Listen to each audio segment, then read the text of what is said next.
नमस्कार, देवभूमि चैनल में आपका स्वागत है। आज के इस वीडियो में हम सुनेंगे वैशाख महात्म्य का 16वां अध्याय। आइए अध्याय आरंभ करते हैं।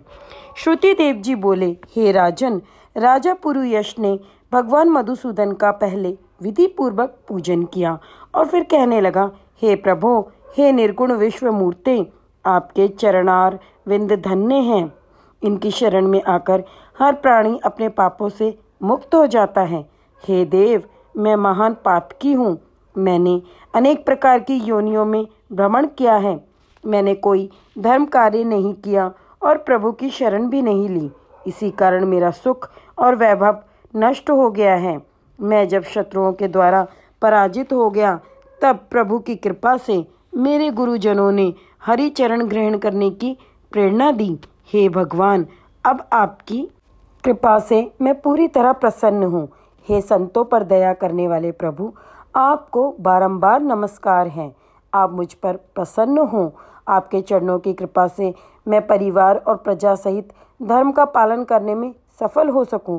हे देवाधिदेव, सबके कल्याणकर्ता, सबके पालनकर्ता एवं मोक्षदाता प्रभु, मेरा मन आपके चरण कमलों में लगे। मेरी जीवा से आपकी पवित्र कथा निकले। मेरे नेत्र आपकी दिव्य मूर्ति के दर्शन करें और मेरे कानों में आपकी निर्मल कथा पढ़ती रहे। मेरे हाथ आपकी पूजा करते रहें। अपने पाँवों के द्वारा मैं आपकी परिक्रमा कर सकूं। आप सदैव मेरे हृदय सिंहासन पर विराजते रहें। मेरे रोम रोम में आपका ही वास हो। हे विष्णु, मुझे संसार के किसी पदार्थ की इच्छा नहीं है। मुझे तो केवल आपके ही चरण कमलों की लालसा है। मैं उन्हीं की प्रीति की कामना करता हूँ। राजा के इस स्तुति को सुनकर भगवान अत्यंत प्रसन्न होकर बोले, हे राजन, तुम पाप रहित हो और मेरी निष्काम भक्ति में रत हो, इसलिए तुम श्रेष्ठ हो। तुम 10 सहस्त्र वर्षों की अवस्था को प्राप्त करोगे। इस लोक में तुमको दिव्य वैभव प्राप्त होंगे और अंत में तुम मेरे लोक को प्राप्त करोगे। जो भी प्राणी तुम्हारी वंदना करेंगे, उनको मैं प्रसन्न होकर भक्ति और मुक्ति अवश्य प्रदान करूँगा। आज अक्षय तृतीया के दिन स्नान, दान, गौ अथवा बैल दान करने से तथा पितरों का श्राद्ध करने से अक्षय फल की प्राप्ति होती है। मृत्यु, जरा, जन्म, भय और सभी प्रकार के पाप नष्ट हो जाते हैं। मैं वैशाख मास में किए गए धर्म कार्यों से प्रसन्न होता हूँ। जो लोग मेरे चरणों में प्रीति करते हैं, वह सर्वदा निष्पाप होते हैं। तुमने अपने गुरु का आदेश मानकर श्रेष्ठ धर्म का पालन किया है। मैं तुम पर अत्यंत प्रसन्न हूँ और इसी कारण मैंने तुम्हें दर्शन भी दिए हैं। अब तुम दिव्य भोगों का सेवन करो। भगवान श्री हरि राजा को इस प्रकार वरदान देकर अंतर्धान हो गए।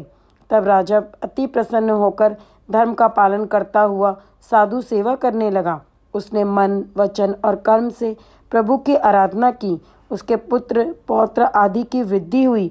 वह इस लोक में दिव्य सुखों को भोग कर अंत में भगवान विष्णु के चरणों में गया। जो भी प्राणी इस परम पुनीत आख्यान को सुनते या सुनाते हैं, वे सभी पापों से मुक्त होकर विष्णु भगवान के चरणों में स्थान प्राप्त करते हैं। इसमें कोई संदेह नहीं है। भगवान श्री हरि अपने भक्तों पर ऐसी ही कृपा प्रदर्शित कर उन्हें सामुज्य मुक्ति प्रदान करते हैं।